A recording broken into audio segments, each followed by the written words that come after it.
Friends, welcome to Biology Made Easy. We have started the new chapter reproduction in flowering plants, where in the previous video we have discussed the details of the structure of the microsporophylla stamen, then what are the different wall layers of the anther, and what is the structure of the microsporangium, how they are formed, all those things we have discussed. So stamen is known as microsporophyll. Within the microsporophyll there are anthers. Within the anthers there are microsporangium. Inside this microsporangium there will be production of spores, pollen grains, which is known as microsporogenesis. So here in this video we'll discuss microsporogenesis. Now we have a very clear concept. Flower, androecium, stamen or microsporophyll. Microsporophyll there are anthers. Inside the anther there are microsporangium, and inside that microsporangium there will be microsporogenesis, which means production of microspores or pollen grains. So when the entire anthers are mature, it gives a look like or it looks like a butterfly structure like this. This is one anther lobe, this is one anther lobe, and these are the different thicas, and in between you will get this connective is there. These are the cells which is known as connective. Now within this anther lobes, these are the microsporangia. There are 4 microsporangia. That means 2 lobes are there, the anthers are bilobed, but tetrasporangiate, because 4 microsporangia are there, tetrasporangiate. And within each microsporangium, the cells which are compactly arranged, these cells are very compactly arranged. These are known as sporogenous cells. These are the sporogenous cells. And in the previous video I have told you that the sporogenous cells, now the sporogenous cells, they are known as pollen mother cells. They are known as pollen mother cells or microspore mother cells. They are all diploid. But unless the plasmodesmata between these connecting adjacent cells is broken, meiosis cannot take place. So before meiosis take place, there will be deposition of callus around all these pollen mother cells. This is the deposition of callus. That means now there is no plasmodesmatic connection between adjacent cells and each cell is independent. Now each pollen mother cell or microspore mother which is diploid, now it will undergo meiosis to produce microspores or pollen grains, and at that time this microsporangium will be known as pollen sac. So pollen sac is nothing new structure, it is a microsporangia, but once the pollens are formed, it is known as pollen sac. So now, suppose this is one pollen mother cell or microspore mother cell. This is another cell, this is another cell, these are all pollen mother cells. So how they will undergo meiosis? What are the different types of meiosis?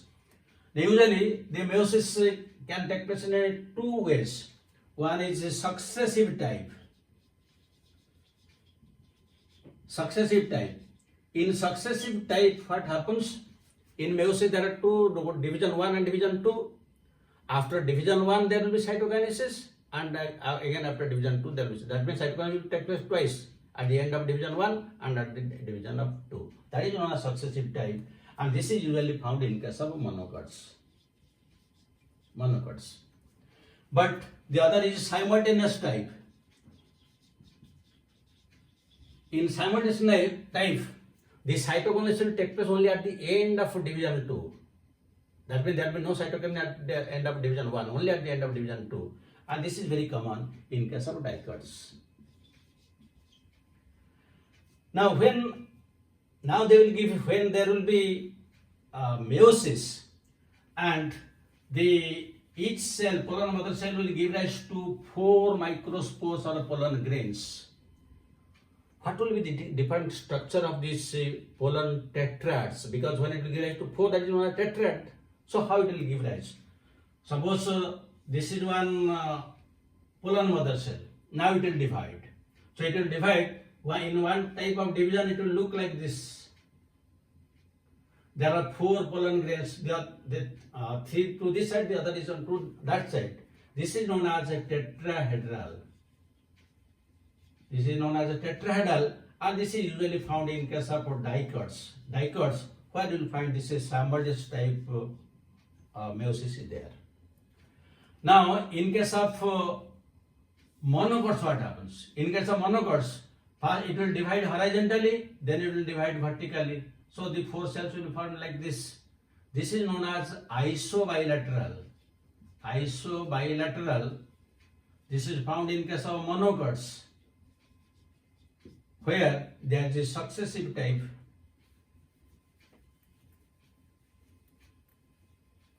There will find this a successive type of meiosis.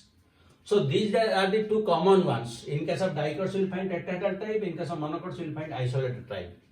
But besides these 2, there are some other variations are also there. So what are the variations? In one case, you will find this is the mother cell. Then it will divide horizontally. Then the upper one will divide vertically, while the lower one will again divide horizontally. That means there are 4. 2 on this upper side. Here the other one is on the back side. So these are 4. So this type is known as decussate type. Decussate type. These are only variations. There is one 4th type. In case of the 4th type, you will find this is the pollen mother cell. Now it will divide horizontally. The upper cell will divide vertically, while the lower cell will again divide like this. This is known as T-shaped. T-shaped. And there is another case where all the division, it will divide horizontally into 2. Then the upper will again divide horizontally. This also divide horizontally. So this is known as linear. That means these are the different types of pollen tetrads, because 4 are attached together, pollen tetrads. But the tetrahedral in case of dicots and isolated in case of monocots are very common. These are only variations found in some rare cases. Now, these are the pollen mother cells which undergo meiosis to give rise to 4. And I have told you, just around the pollen mother cell, there is deposition of callus. As long as it is there, the pollen gas cannot come out. So now the callus will be dissolved by callus enzyme that is present in tapetum. So the callus layer will be dissolved by callus enzyme. And now all the 4 pollen grains that will come out, which we call microsporogenesis, means production of microspores or pollen grains. Now, here the different examples which I have given. Now, each pollen mother cell gives rise to 4 microspores or pollen grains. But again, here you will find there are certain abnormal cases. And what are the abnormal cases? There are some cases you will find compound pollen grains. Compound pollen grains. That means the 4 pollen grains which are formed, they will not dissociate from each other. They will remain together. That is a compound pollen grain. And this compound pollen grain is usually found in members of family Mimosaceae. Mimosaceae, under which usually Acacia, Albizia, then also this Acacia, Albizia, and these are the main common, and also Mimosa, because the name of the family is Mimosaceae. Mimosa pudica, the touch me not plant. So here you will find the compound pollen grains. There is still another case where you will get translator mechanism. Translator, you can call translator apparatus. Translator apparatus, and this is very common in the members of family Asclepiadaceae. Asclepiadaceae, to which Calotropis belongs, and also to members of Orchidaceae. Orchidaceae, to which the different types of orchids belong. in this among the members of these two families, you will find the entire pollen sac forms a bag-like structure. Now see, this is a structure, then it gives rise to two bag-like structures. Two bag-like structures like this. And this is known as corpusculum. And the thin layer is known as caudicle. And this is known as the pollen sac. And within this pollen sac, the pollen grains are present. So in the members of these two families, the insect will carry the entire pollen sacs for the purpose of pollination. That is known as translator mechanism. The entire will taken, not the individual pollen grains. So this is known as translator apparatus found in the members of Asclepiaceae, to which carrotgrass belongs, and Orchidaceae, to which different types of orchids come. There is again another deviation is there. It will come to the members of Cyperaceae. Most of the grasses belong to the Cyperaceae family. Now we have seen that each pollen mother cell divides by meiosis to give rise to 4 microspores or pollen grains. That means in one meiosis there are 4 pollen grains or microspores. But in the members of Cyperaceae, the 4 microspores will be formed, but 3 degenerates. 3 will degenerate and only 1 will survive. Only 1 will survive. This is a great difference. That is, if there will be 100 number of meiosis, the number of pollen grains will be 100. Because 3 from each meiosis will they will degenerate. So this is again one deviation. So in this way, the different types of pollen grains are formed in different types of plants. What are the normal ones and what are the deviations that we have discussed? Now the next thing that we will discuss is what is the significance or importance of these pollen grains. That is also very, very important from examination point of view. Now number 1, the significance or importance of these pollen grains. There is one plant known as Parthenium. In this is a botanical name, and in English it is known as carrotgrass. Now this plant doesn't belong to India. It is an exotic species, and when the fruits were imported to India, along with it this plant has come and it has multiplied. Now this plant is causing havoc in India. How? The pollen grains of this plant, they cause different types of allergy, which we can call pollen allergy. It also causes respiratory problems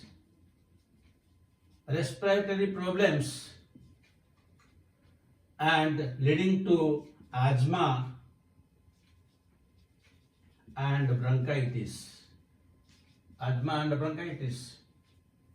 So this is one of the very important this role played by the pollens of Parthenium. It is very dangerous.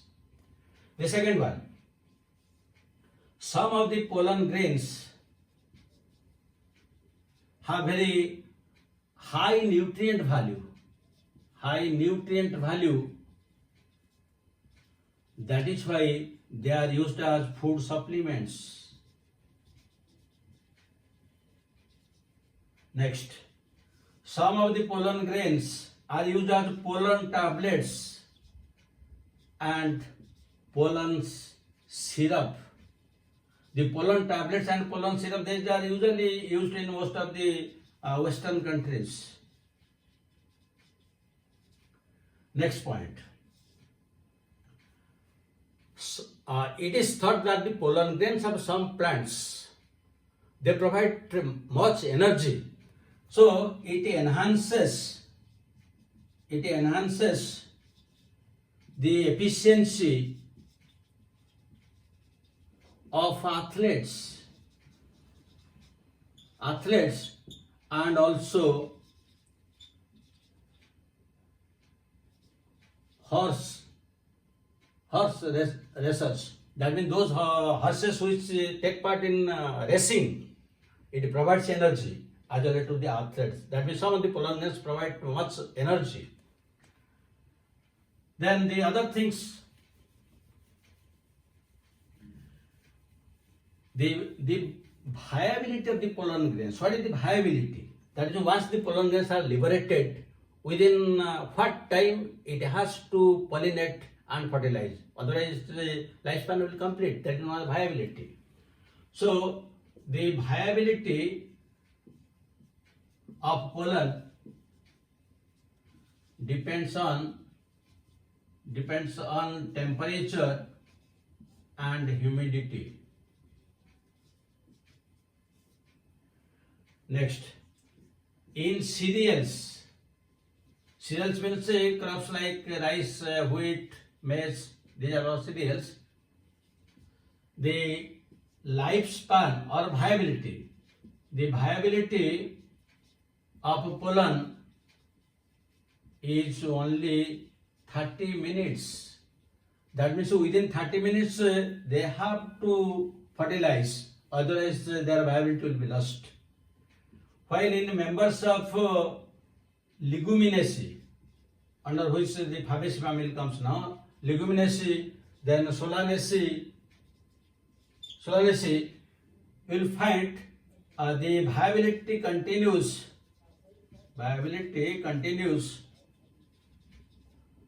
for several months.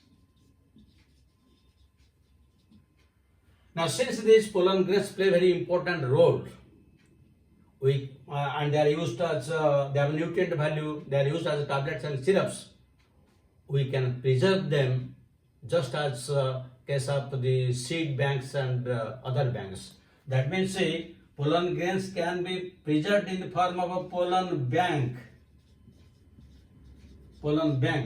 As you keep your money in banks, similarly, where pollens are kept, that is known as pollen bank. If seeds are kept, that is known as seed bank. And in pollen bank, the pollen grains are kept in liquid nitrogen at a temperature of -196 degrees centigrade, which is known as cryopreservation. So these are some of the importances or significance of the microspores, and we have discussed what is the microsporogenesis and the importance of the pollen grains. The other things, how this microspore will develop into male gametophyte, that we'll discuss in the next class. But before that, I will give you questions.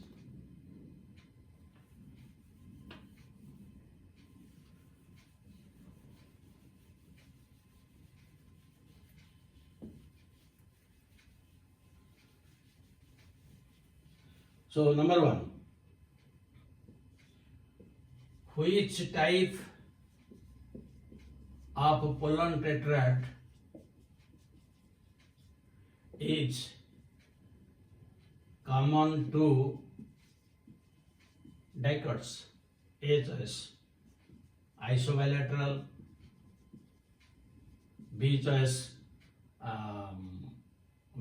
you can write the tetrahedral, C choice linear, D choice decussate. Second question, which is not an use of pollen? Which is not an use of pollen? A choice pollen tablet, B choice pollen syrup, C choice enhances the energy of athletes, and D choice causes Ajma.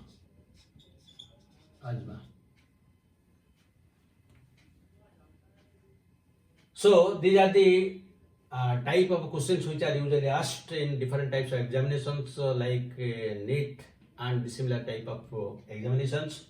Now you must have a very clear understanding about microsporogenesis and the significance of pollen.